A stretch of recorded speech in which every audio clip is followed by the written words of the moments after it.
اعوذ باللہ من الشیطان الرجیم، بسم اللہ الرحمن الرحیم۔ ایمان والو، جب بھی آپس میں ایک مقررہ مدت کے لیے قرض کا لین دین کرو تو اسے لکھ لو،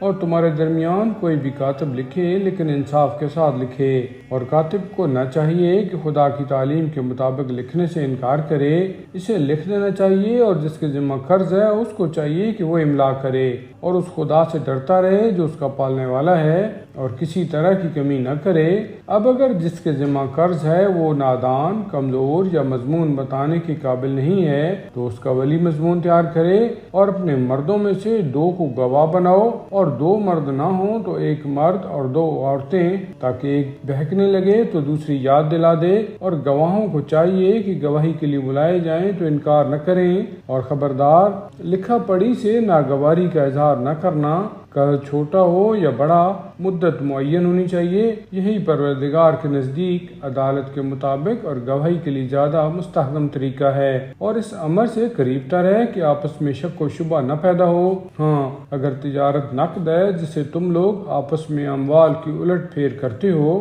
تو نہ لکھنے میں کوئی حرج بھی نہیں ہے، اور اگر تجارت میں بھی گواہ بناؤ تو کاتب یا گواہ کو حق نہیں کہ اپنے طرز عمل سے لوگوں کو نقصان پہنچائے، اور نہ لوگوں کو یہ حق ہے۔ اگر تم نے ایسا کیا تو یہ اطاعت خدا سے نافرمانی کے مترادف ہے۔ اللہ سے ڈرو، اللہ ہر شے کا جاننے والا ہے۔ اور اگر تم سفر میں ہو اور کوئی کاتب نہیں مل رہا ہے تو کوئی رہن رکھ دو، اور ایک کو دوسرے پر اعتبار، تو جس پر اعتبار ہے اس کو چاہیے کہ امانت کو واپس کر دے، خدا سے ڈرتا رہے، اور خبردار گواہی کو چھپانا نہیں کہ جو ایسا کرے گا اس کا دل گنہگار ہوگا، اور اللہ تمہارے اعمال سے خوب باخبر ہے۔ اللہ ہی کے لیے زمین و آسمان کی کل کائنات ہے، تم اپنے دل کی باتوں کا اظہار کرو یا ان پر پردہ ڈالو، وہ سب کا محاسبہ کرے گا، وہ جس کو چاہے گا بخش دے گا اور جس پر چاہے گا عذاب کرے گا، وہ ہر شے پر قدرت و اختیار رکھنے والا ہے۔ رسول ان تمام باتوں پر ایمان رکھتا ہے